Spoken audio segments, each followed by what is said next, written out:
અને ટિકિટની માંગણી પાર્ટીથી કરવાનો છું.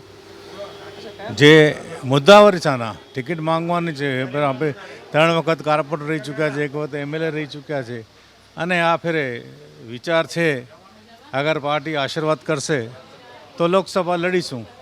અગર પાર્ટી બીજા ગમે તે માણસને ટિકિટ આપશે તો સેવક બનીને સેવા કરીશું.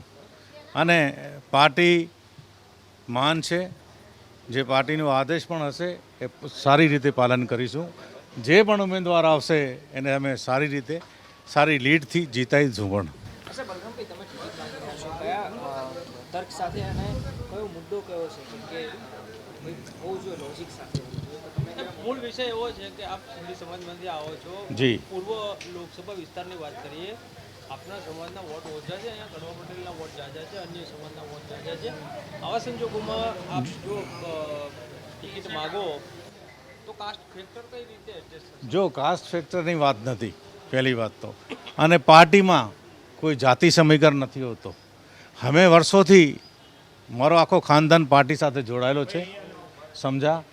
જાતિવાદ નથી, જાતિવાદ તો પાર્ટીમાં થતો જ પણ નથી, સમજા. અમારા જે પાર્ટી આદેશ કરશે, મેં તમને કીધું એ અમે પાલન બી કરીશું. પણ માંગવાનો અધિકાર બધાને છે, હું બી માંગીશ. કેમ કે ગયા ફેરે મને પડતો મૂક્યો છે, વાંધો નહીં, એને અમે સારી રીતે પહેલાં પાયલબેન કોકરાણી મેં સારી લીડથી જીતાયો. હસમુખભાઈ હતા, હસમુખભાઈ લક આજમાઈએ છે.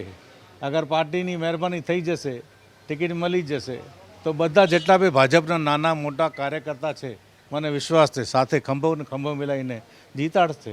જે પણ બીજો ઉમેદવાર આવે છે તો અમે ખંભાથી ખંભો મિલાવીને જે ઉમેદવાર આવશે એને જીતાડીશું.